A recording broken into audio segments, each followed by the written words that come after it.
செய்ய முன்வராத பிஜேபி ஆட்சி தமிழக மக்களின் உணர்வுகளோடு விளையாடி கொண்டிருக்கிறது. முதலமைச்சர் அவர்களோடைய அவங்களையும் கலந்து ஆலோசித்து அந்த கருத்துக்களையும் முன்வைத்து நிச்சயமாக அங்கே இருக்கக்கூடிய நாடாளுமன்ற கூட்டத்தொடரிலே இந்த பிரச்சனைகளை எழுப்பும். மசோதா ஒரே நாடு ஒரே தேர்தல் அப்படியே வந்து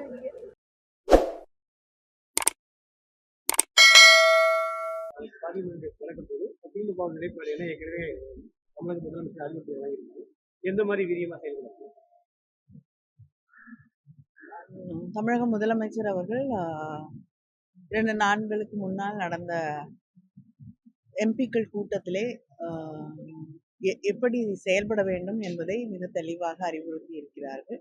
தமிழ்நாட்டு பிரச்சனைகள், தமிழ்நாட்டுக்கு வர வேண்டிய நிதி, இவற்றை பற்றி நாம் தொடர்ந்து வலியுறுத்தி வாங்குவதற்கான வழிவகை செய்ய வேண்டும். அது மட்டுமல்லாமல் தமிழ்நாட்டு உரிமைகள் தொடர்ந்து ஹிந்தியை திணித்துக் கொண்டிருக்கக்கூடிய ஒன்றிய அரசாங்கம் நிதியையும் நிறுத்தி ஹிந்தியை திணிப்பதை முனைப்பு காட்டிக் கொண்டிருக்கிறது. அதையும் எதிர்த்து போராட வேண்டும் என்று அறிவுறுத்தியிருக்கிறார்கள்.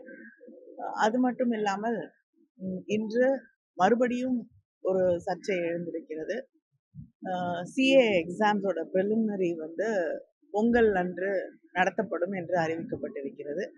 அது கார்ப்பரேட் அஃபேர்ஸ் மினிஸ்ட்ரி கீழே வரக்கூடிய சிஏ எக்ஸாம்ஸ் அந்த மினிஸ்ட்ரி கீழே வரக்கூடியது. அதனால் நிச்சயமாக ஒன்றிய அரசாங்கத்தால் அறிவுறுத்தி அந்த தேதியை மாற்ற முடியும். ஆனால் அதை கூட செய்ய முன்வராத பிஜேபி ஆட்சி தமிழக மக்களின் உணர்வுகளோடு விளையாடி கொண்டிருக்கிறது.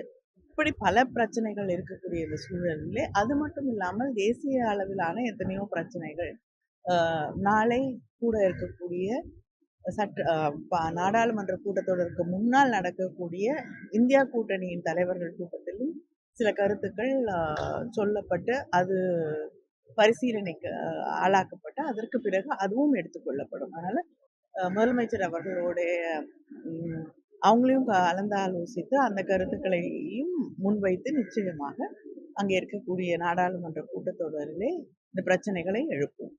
இந்திய அரசியலையும் தொழில்நுட்பத்துக்கும் எதிராக இருக்கக்கூடிய அந்த அதானி விவகாரம் குறித்து திமுக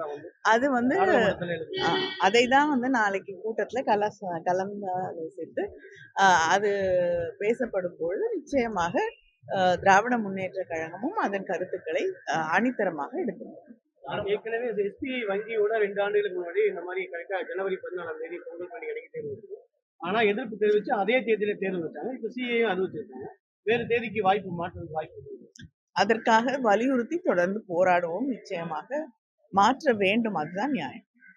மகாராஷ்டிரா தேர்தல் எதிர்கட்சியாக எச்சரிக்கை பண்ணி அப்பதான் இந்த தேர்தலில் எதிர்கட்சியா இருக்கக்கூடிய இந்தியா கூட்டணி முறையான ஒரு செயல்பாடு ஒரு தேர்தலுக்கு பிறகு அந்த தேர்தல் வெற்றி பெறாவிட்டால் அதற்கான எல்லா காரணங்களையும் நாம் ஆய்ந்து பார்க்க வேண்டும். அப்படி அதை ஆராய்ந்து பார்க்க வேண்டும் என்ற அந்த எண்ணத்தோடு சொல்லப்பட்ட ஒரு கருத்தாகத்தான் இது இருக்கும் என்று எடுத்துக்கொள்ள வேண்டும். அதை தாண்டி இது மக்களுடைய தீர்ப்பு.